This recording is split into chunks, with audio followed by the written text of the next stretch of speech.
ہم نے ڈسکنیکٹ بہت رکھا بچوں کو، نئی نسل کو قائد اعظم سے، ان کو علیحدہ رکھا، ان کے رولز کو ان کو میچ نہیں کوئی کر پاتا.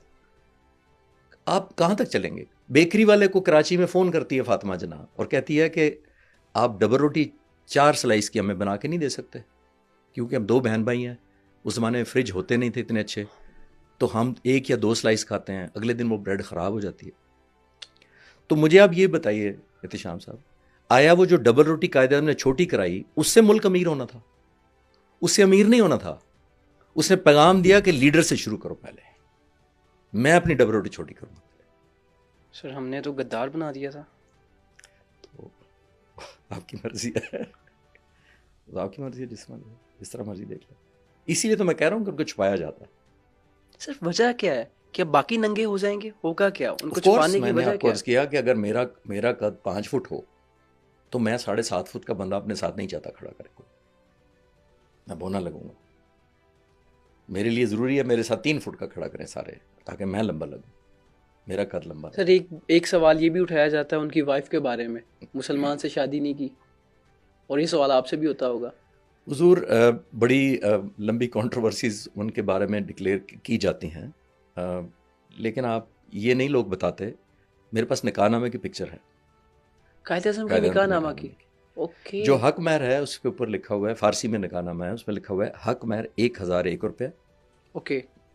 اس وقت 1001. 106 سال پہلے شادی ہوئی تھی آج سے، 1918 میں، 2024 ہے. ارے 106 سال، واہ، فنگر بھی یاد ہے آپ کو، ماشاء اللہ. قائد اعظم نے اپنی بیوی کو حق مہر دیا 1001 روپیہ، اور جو آج کل کی لینگویج میں کہتے ہیں منہ دکھائی، gift at the time of marriage, 106 سال پہلے 1,25,000 روپیہ. ارے ہم یہ چیزیں تو نہیں دکھانا چاہتے. پھر ہم نے یہ مشہور کر دیا کہ فاطمہ قائد اعظم کے اپنی بیٹی سے تعلقات بڑے خراب تھے، کبھی ہاں جی. بات ہی نہیں کی. غلط ہے. میرے پاس لیٹر ہے جو ان کی بیٹی نے قائد اعظم کو پاکستان بننے پہ لکھا اور مبارک دی، اور کہیں I am proud of you. اور آخر میں اگر آپ میں پڑھ دوں کہ کیا لکھا تھا، اس نے کہا take care of yourself پاپا، lots of loves hugs and kisses دینا. آپ مجھے بتائیے جس بیٹی سے تعلق ہی نہ ہو وہ یہ لکھتی ہے کہ ہگز کسز دینا. تو ہم نے نا چاہا کہ جیسا ہم قائد اعظم چاہتے ہیں نا، جو مجھے پسند ہے میں اتنا ہی دکھا دوں لوگوں کو. اور 90% تو قائد اعظم کو ہم دکھانا چاہتے ہی نہیں، کیونکہ وہ کوئی میچ ہی نہیں کر سکتا لیڈر ان کی یہ چیزیں جو میں نے آپ کو عرض کیا تھوڑی بتائی. سر قائد اعظم اور علامہ اقبال کی زندگی کو بھی لوگ بہت آپس میں جوڑتے ہیں. ویسے کیا کردار تھا علامہ اقبال کا قائد اعظم بہت زیادہ بہت زیادہ. قائد اعظم 1936 میں کانگریس سے مایوس ہو کے انگلینڈ چلے گئے تھے، اوکے. اور انگلینڈ میں علامہ اقبال بھی رہتے تھے، ایک ہی جگہ پہ تھے. قائد اعظم نے بہت پرسویڈ کیا، علامہ اقبال نے بہت پرسویڈ کیا قائد اعظم کو کہ آپ واپس چلے جائیں، ناراض ہیں کانگریس سے، لیکن مسلمانوں کو تو آپ کی ضرورت ہے ہندوستان کی. اوکے. تو قائد اعظم نہیں مانتے تھے. تو ایک دفعہ ایک جرنلسٹ علامہ اقبال کے پاس آیا اور اس نے علامہ اقبال سے پوچھا کہ درجنوں لیڈر مسلمان آلریڈی انڈیا میں ہیں، مسلمان لیڈر جو وہاں لیڈ کر سکتے ہیں، رہنمائی کر سکتے ہیں مسلمانوں کی، تو آپ why are you after mister Jinnah? انہوں نے 2 باتیں کہی تھی علامہ اقبال نے قائد اعظم کے بارے میں، انگریزی میں کہی تھی، میں شاید ٹرانسلیٹ اتنی اچھی نہ کر سکوں، انگریزی میں بتاتا ہوں. انہوں نے قائد اعظم کے بارے کہا تھا he has supreme integrity okay. And he is not purchasable. واہ. تو پرچیزبل آپ خود دیکھیں، پرچیزبل قائد اعظم تھے. جب جون 1947 میں پاکستان 3 مہینے بعد بننا تھا، جب ہو گیا اصولی طور پر فیصلہ کہ یہ ملک آزاد ہوں گے، ڈیوائیڈ ہوں گے، تو پہلے نہرو آیا قائد اعظم کے پاس. اب میں آپ کو ان ریئل بتانے لگا ہوں کہ علامہ اقبال کی ایکسپیکٹیشن یا ججمنٹ کے اوپر کتنا پورے اترے. اوکے. جون 1947 میں جب یہ فیصلہ ہو گیا کہ یہ ملک آزاد ہوں گے، تو پہلے نہرو قائد اعظم کو ملنے آیا اور آ کے کہا کہ آپ جتنی سیٹیں چاہتے ہیں، جو منسٹریاں چاہتے ہیں آپ لے لیں، پاکستان کی ضد چھوڑ دیں. آج کل کی دیکھا ہے ایک بھائی کے ایم این اے کے بننے پہ جمہوریت کو بچا لیا جاتا. قائد نہیں مانے.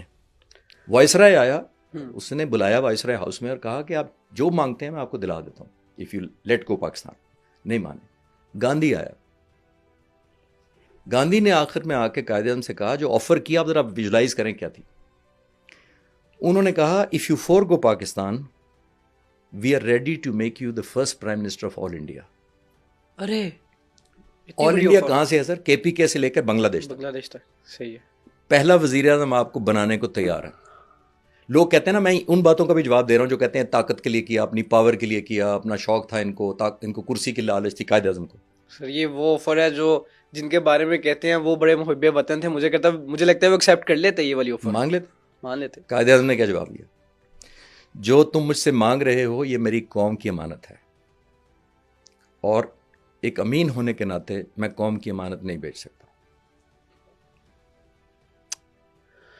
واہ. یہ اگر بکتے تو ہندوستان کے وزیر اعظم ہو کر دنیا سے جاتے، لیکن میں ساتھ ہی ایڈ کر دوں کہ شاید ہم ان کو قائد اعظم یاد نہ رکھتے کیونکہ قیمت لگوا لی ہوتی. So when he said what you demand from me belongs to my nation and as a trustee I can not give you what is a trust. These are the words. اور اگر وہ بک جاتے تو بہت بڑی پاور تھی. تو یہ ان لوگوں کو بھی جواب ہے جو قائد اعظم کے بارے میں یہ مشہور کرتے ہیں کہ اس کو کرسی کا لالچ تھا، اس کو علیحدہ ملک اس لیے چاہیے تھا. ابھی اس کو پورا ہندوستان کا وزیر اعظم بنایا جا رہا ہے. Why not?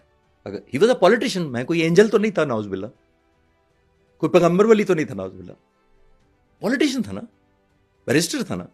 He could have said yes, why not? He said no. یہ قوم کی امانت ہے.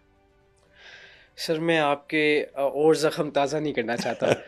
میں نے آپ کی آنکھیں بھی نم دیکھ لی، میں نے آپ کا چہرہ بھی دیکھ لیا، تمام جو چہرے کی چیزیں وہ بدلتی مجھے نظر آ رہی ہیں. مجھے لگ رہا ہے کہ آپ کے وہ زخم تازہ ہو گئے. میں واپس آپ کو لے کے جاتا ہوں جہاں پہ تھے. جی جی.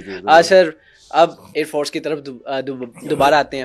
سر کلین شیو، یہ ہم سنتے ہیں کہ داڑھی نہیں رکھی جا سکتی، پائلٹ داڑھی نہیں رکھ سکتا، کلین شیو کروائے گا. ایسا ہوتا ہے؟ کیوں نہیں کلین شیو، کیوں کلین شیو رکھی جاتی ہے، داڑھی کیوں نہیں رکھی جا سکتی؟ نہیں، ایسا کچھ نہیں ہوتا.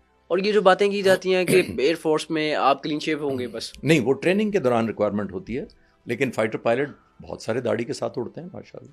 اوکے، یعنی اس میں کوئی صداقت نہیں ہے؟ نو، بالکل نہیں. اوکے. سر ہمارے ہاں یہ تاثر ہے، اور مجھے نہیں پتا یہ کیسا بھی تاثر، یہ باتیں بار بار سنی جاتی ہیں کہ جو آرمی کے لوگ ہوتے ہیں بڑے یاش پسند ہوتے ہیں، وہ اپنی زندگی کو انجوائے کرتے ہیں، ان کے ہاں عام لوگوں کی کوئی حیثیت نہیں ہے. سر ایسا کیوں سمجھا جاتا ہے؟ کہ اس میں صداقت بھی ہوتی ہے کچھ؟ دیکھیے میرا تو بالکل اتفاق اس سے اس لیے نہیں کہ میں نے یونیفارم پہنی ہے کوئی 35 سال، ایسی کوئی بات نہیں ہے. دیکھیے ہماری لمیٹیشن ہوتی ہے کہ ہم اس طرح شاید سوشلی مکس اپ نہیں کر سکتے، اسپیشلی وردی میں رہتے ہوئے. ہماری ریکوائرمنٹ ہوتی ہے، ہماری نیچر آف ڈیوٹی ہوتی ہے. اور میں آپ کو بتاؤں کہ مجھے بھی یاد ہے کہ ہم عید والے دن بھی ایئر ڈیفینس ڈیوٹی پہ ہوتے تھے. اب اگر میرا کوئی رشتہ دار کہے جی خالد چشتی عید پہ بھی نہیں ملنے آتا، تو میں تو کوئٹہ میں فلائنگ کٹ پہن کے پیٹرولنگ کر رہا ہوں. لیکن آپ کے ذہن میں پکچر ہو سکتی ہے کہ یار بڑا بدتمیز ہے، عید پہ بھی نہیں آیا، دیکھو عید سویر سال میں بھی نہیں ملنے آتا. تو میں عید والے دن تو اوپر پیٹرول کر رہا ہوتا تھا کہ میرے قوم عید منائے. تو یہ سارے کر رہے ہوتے ہیں، اور وہ سولجرز بھی کرتے ہیں، سیلرز بھی کرتے ہیں، ایئر مین بھی کرتے ہیں، سارے کرتے ہیں. ہماری ان دا لائن آف ڈیوٹی ہماری ریکوائرمنٹ ہوتی ہے کہ ہم کریں، اور شاید اس طرح پھر ہم سوشلی ویزیبل نہیں ہوتے، اور شاید وہ پرسیپشن بنتی ہے کہ شاید یہ ملتے نہیں ہیں یا کٹ آف رہتے ہیں. یہ وہ probably in the line of duty ہوتا ہے، ان پرسن کچھ نہیں ہوتا.